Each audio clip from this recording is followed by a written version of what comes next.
सोलोंथाइनि जेंनाफोरा दिनैबो दा मोनसे हाजो बायदि दं। थांनाय 55 बोसोर बैसोनि जेंनाफोरा दाबो गायाखै। बर' बिजों सोलोंथाइ फोरोंगिरि आरो फरायसाफोरजों सोमोन्दो गोनां माखासे गाहाय जेंनाफोरा जादों: से, थोजासे बिबांनि फोरोंगिरिनि आंखाल। बिटिसिनि गंब्रै जिल्लायाव गासै 2000निबो बांसिन फोरोंगिरि मासिफोरा दाबो नांगाल जानानै दं। फोरोंगिरि आरो फरायसालि फारि बिसान बायदियै फरायसाफोरनि आंखाल। गोबांथार बर' बिजोंनि फरायसालि आरो मिक्स मिडिया फरायसालिफोरा सरकारि जायाखै। नांगौ बादियै थाखो खथा, फोरोंगिरि, फोरों आगजु आरो गुबुन गुबुन खाबुफोरनि आंखाल। बिमा बिफाफोरनि सांग्रांथि आरो फरायसालि सामलाय आफादनि फरायसालि सामलायनायाव बाहागो लानायनि आंखाल।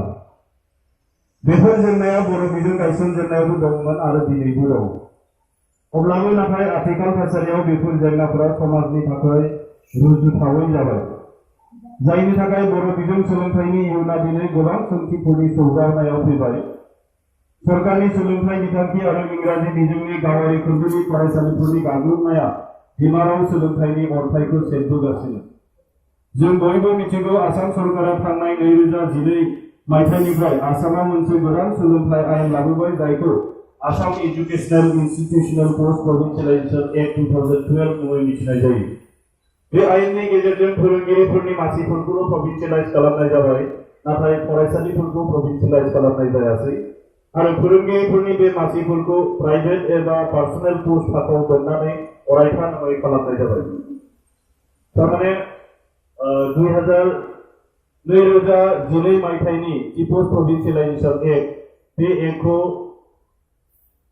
2013 मायथाइयाव बाहायनाय जादों आरो 2013 मायथाइयाव गोबांथार फोरोंगिरिफोरनि पोस्टफोरखौ प्रभिन्सियलाइज खालामनाय जादों। जों बयबो गोजोननाय मोनदों जे बहुत बोसोरनि उनाव एथ' बोसोरै फरायसालियाव फोरोंबोबाय थानाय फोरोंगिरिफोरनि साख्रिया जाबाय ना।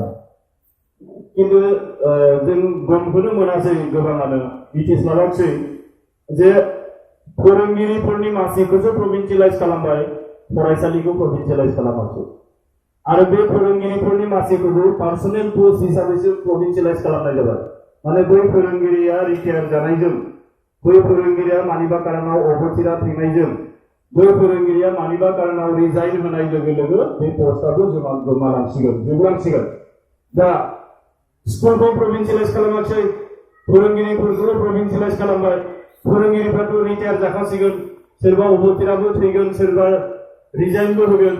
दा बेजोंनो बे फोरोंगिरिफ्रा जोबहैगोन आरो पस्टफोराबो जोबहैगोन आरो बे स्कुल एबा कलेजा मा जागोन? बेबो जोबहैगोन।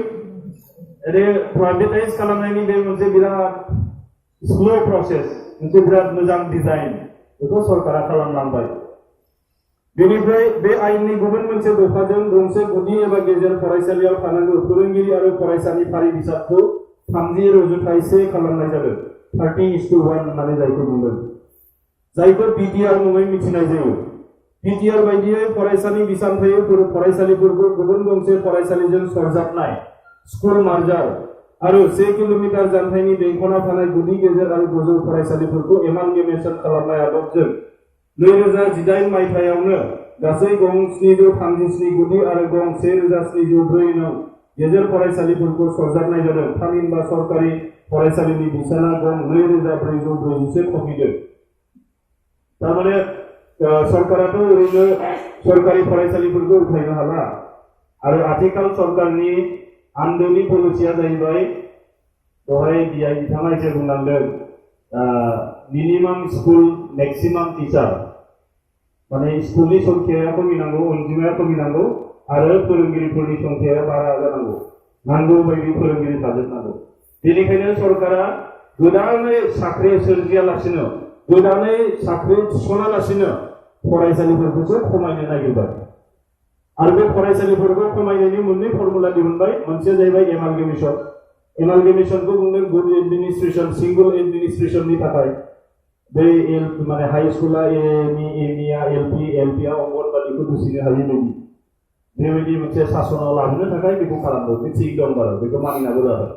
फारसेथिं पिटिआर स्टुडेन्ट गैयै, स्टुडेन्ट खम थानाय फरायसालिफोरखौ गुबुन गंसे फरायसालिफोरजों सरजाबनाय मार्जार खालामनाय स्कुल मार्जारनि आदबजोंबो फरायसालिफोरखौ उठायनो नागिरबाय दा खमायनो नागिरबाय दा बे हिसाबै सर्व शिक्षा अभियाननि रिपर्ट बायदियै बे बोसोरावनो 9440 खन स्कुलफोरखौ सरजाबजोबनाय जाबाय खमायहोनाय जाबाय सरकारनिफ्राय माने खुलिबाय आरो सरकारनि हिसाबाव आरो बे जाहैबाय बिटिसि डिमा हासाव आरो कारिगामनि बादै होनाय सर्व शिक्षा अभियाननि रिपर्ट बे रुजुथायजों फरायसालि आरो फोरोंगिरिफोरनि मासि जोबगुनाया गासै बिजोङारि सरकारि फरायसालि आरो फोरोंगिरिफोरनि थाखाय गिलुबालु इसारा तो बेबायदि जुदि सरकारा फरायसालिफोरखौ फोजोबलांबाय थायोब्ला बे माध्यमिक शिक्षा होनना जायखौ बुंदों बिजोङारि सोलोंथाइ बे असमिया बिजोङानो जा बर' बिजोङानो जा गुबुन बांला हिन्दी दस्रा दस्रि बिजोङानो जा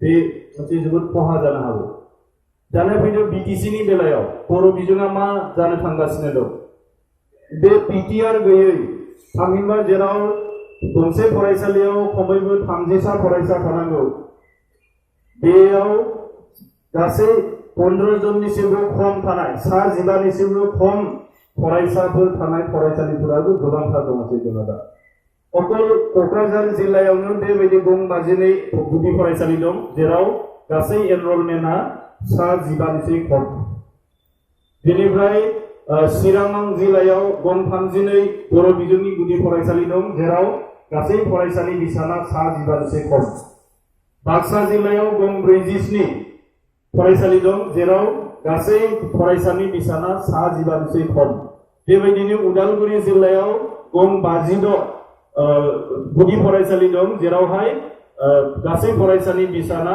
15निख्रुइ खम दा बेखौ टोटेल खालामबा गं 187 बर' बिजोंनि गुदि फरायसालिफोराव गासै फरायसालि बिसाना 15निख्रुइ खम दा बे गं 187 फरायसालिया बे बोसोरावनो देग्लायनो जोबसिगोन दा बिदिनो बोसोरफ्रोमबो जुदि जोंनि बर' बिजोंनि फरायसालिफोरा 200-300 बेबायदि रोखोमै जोबलांबाय थायोब्ला बर' बिजोंनि फरायसालिया बेसेबांसो दं आरो बे बोसोरबानि उनाव बेनि संख्याया बेसेबां थाहैगोन अनजिमाया बेसेबां थाहैगोन बे जोबोद साननो गोनां बाथ्रा जानानै फैबाय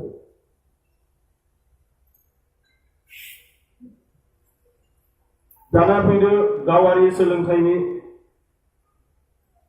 गावारि खोन्दोनि व्यक्तिगत जेखौ प्राइभेट सेक्टरनि स्कुल होननानै बुंदों बेनि बेलायाव गावारि खोन्दोनि इंराजि बिजोंनि फरायसालिफोरा दिनै जाय बिसानाव साग्लोबफैदों बेनि रुजुथावै साखाफारा जोंनि समाज आरो फोरोंगिरि समाजा दाबोनो जानो हायाखै गावनिखौ साबद्रायै आरो गुबुननियासो साबसिन होननाय सानस्रिनिफ्राय जों दाबोनो उदां नङा ब्रिटिश भारत खुंथायनि समाव 1835 मायथाइनि 2 फेब्रुवारि खालाराव ब्रिटिश पार्लियामेन्टआव लर्ड मेकालुवेआ गावनि बिबुंथियाव भारत हादरनि बागै ओरैहाय फोरमायदोंमोन I have traveled across the length and breadth of India and I have not seen one person who is a beggar, who is a thief.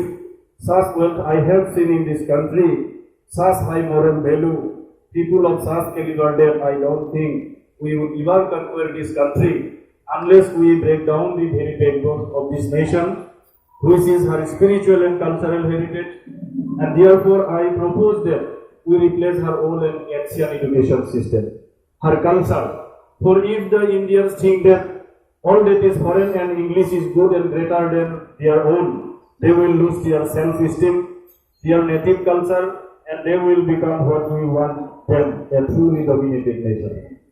बे बाथ्राखौ 1835 मायथाइयाव ब्रिटिश पार्लियामेन्टआव लर्ड मेकालुवेआ बुंदोंमोन आरो भारत हादरखौ बोरैहाय मन'ग्लाबनो बोरैहाय गावनि आथिङाव लाखिनो बिनि थाखाय ब्रिटिश सरकारखौ बिथाङा बे साजेशनखौ होदोंमोन बे थांखिखौ होदोंमोन जे भारतखौ सासन खालामनांगौबा भारतनि एनसियन एजुकेशन सिस्टेमखौ फोजोबनांगौ आरो बिसोरनि कालचार बिसोरनि ट्रेडिशनखौ फोजोबनांगोन अब्लानो बे हारिया जोबलांगोन आरो जेब्लानो बिसोरखौ फोथायहोनो हागोन जे बिसोरनिसै इंलिशानो साबसिन आरो देरसिन जेब्लानो बिसोर बेखौ आजावनो लागोन अब्लानो